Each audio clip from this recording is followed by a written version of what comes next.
نبی اکرم صلی اللہ علیہ وسلم کی شخصیت کے عظمت کے مختلف پہلو ہیں۔ ایک ہے آپ کا مقام و مرتبہ اور آپ کی عظمت بحیثیت نبی، ایک ہے آپ کی عظمت، آپ کا مقام رفیع و بلند بحیثیت انسان۔ پھر انسان کی حیثیت سے بھی ایک پہلو ہے روحانیات کا، آپ کا مقام اور مرتبہ روحانی اعتبار سے، اور دوسرا پہلو ہے عام انسانی معاملات کا، جن میں کہ انسان اپنی زندگی کے دوران لامحالہ جن میں سے گزرتا ہے اور مختلف حیثیتوں سے اس دنیا میں کام کرتا ہے۔ تو یہ جو مختلف پہلو ہیں عظمت محمدی کے صلی اللہ علیہ وسلم، ان میں سے بعض پہلوؤں کے بارے میں یہ بات ہمیں اچھی طرح سمجھ لینی چاہیے کہ اس کی عظمت، آپ کی عظمت کا بیان تو درکنار، اس کا ادراک اور شعور اور فہم بھی ہمارے لیے ناممکنات میں سے ہے۔ دیکھیے، سادہ سی مثال ہے کہ ایک معالج کا، ڈاکٹر کا، حکیم کا کیا مقام اور مرتبہ ہے اپنے فن میں، اس سے ظاہر ہے صرف کوئی معالج یا حکیم اور ڈاکٹر ہی جان سکتا۔ ایک انجینئر کا کیا مقام ہے اپنے فن میں، اس سے واقفیت صرف انجینئر کو حاصل ہو سکتی ہے۔ لہذا ایک نبی کی حیثیت سے محمد الرسول اللہ صلی اللہ علیہ وسلم کا کیا مقام اور مرتبہ ہے، یہ صرف کسی نبی ہی کے لیے ممکن ہے کہ اس کا اندازہ کر سکے، کسی غیر نبی کے لیے یہ محال عقلی ہے۔ مزید برآں کسی بھی انسان کا کسی فن میں کیا مقام ہے، اس کا جو ایگزیکٹ تعین ہے، وہ وہی شخص کر سکتا ہے جو اس فن میں اس سے بالا تر ہو۔ اس لیے کہ نیچے جو ہوگا وہ تو صرف دیکھے گا اوپر کی طرف، اس کے لیے یہ ممکن نہیں ہے کہ اپنے سے بلندتر مقام کے حامل شخص کا اصل مقام اور مرتبہ معین کر سکے۔ اب ظاہر بات ہے کہ نبی اکرم صلی اللہ علیہ وسلم سے بالا تر مقام کسی نبی کا نہیں، لہذا کسی نبی کے لیے بھی یہ محال عقلی ہے کہ وہ حضور کے اصل مرتبہ اور مقام کو سمجھ سکے۔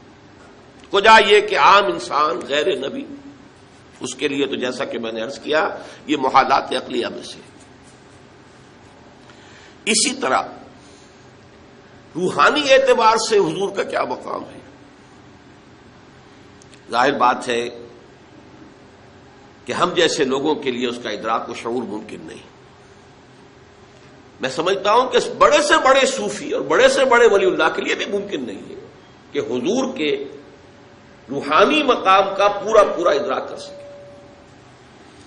ان دونوں پہلوؤں سے جب ہماری عقلیں اور ہمارا فہم و شعور اور ادراک عاجز ہے تو اس کا مفہوم یہ ہوا کہ اس کو بیان کرنے کی کوشش کرنا بہت بڑی خطا، بہت بڑی غلطی ہے۔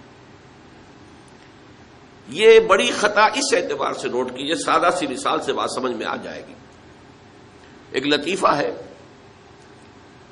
کسی دیہاتی کی کوئی مشکل تھی جسے کسی ایک شہری بابو نے، شہری شخص نے حل کر دیا، اور وہ شخص جو تھا شہری، وہ ڈپٹی کمشنر تھا، لیکن اس دیہاتی نے اسے دعا دی، خدا تجھے پٹواری بنائے، اس لیے کہ اس دیہاتی کے لیے سب سے بڑا عہدہ، سب سے زیادہ صاحب اختیار ہستی پٹواری کی تھی۔ اس کی تھوڑی سی جنبش قلم سے اس کی زمین کسی اور کے نام درج ہو جاتی ہے، انتقال ہو جاتا، اسی کے قلم کی جنبش سے مالیانہ معاف ہو جائے گا۔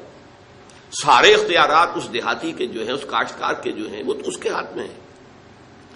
اسے کیا معلوم کہ اس پٹواری سے لے کر اس ڈپٹی کمشنر تک کتنے عہدے ہیں درمیان میں، اور وہ شخص کتنے مقام بلند پر فائز ہے جسے وہ دعا دے رہا ہے پٹواری ہونے کی۔ تو اسی کا اندیشہ ہے کہ ہم اگر حضور کے ان مقامات کو بیان کرنے کی کوشش کریں گے تو شدید خطرہ ہے کہ ہم حضور کی توہین کے مرتکب ہو جائیں، اس لیے کہ کما حقہ بیان ممکن نہیں ہے۔ جب کما حقہ بیان ممکن نہیں ہے تو ہم اپنے تصور کے مطابق مدح کریں گے، اور وہ بہت کمتر ہوگی اصل مقام کے اعتبار سے، اور اسی کا نام توہین ہے۔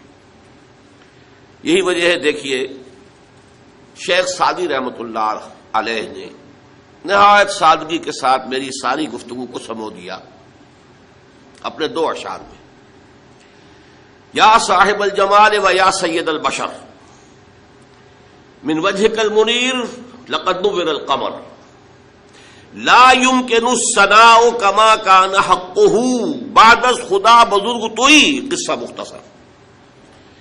جتنا ان کا حق ہے کہ ان کی ثنا کی جائے وہ ممکن ہی نہیں ہمارے لیے، لا يمكن الثناء كما حقه۔ بس ہمیں صرف یہ کہہ کر جو ہے اس بات کے دامن میں پناہ لینی ہے کہ بعد از خدا بزرگ توئی، قصہ مختصر۔ اللہ کے بعد آپ ہی کی ہستی ہے بلند ترین، عظیم ترین۔ اب اسے کس طرح بیان کریں، کیا بیان کریں؟ ہمارا تصور سے بھی آگے بڑھ کر تخیل بھی سرنگوں ہے کہ وہ اس مقام بلند و رفیع کا کوئی ادراک اور شعور کر ہی نہیں سکتا۔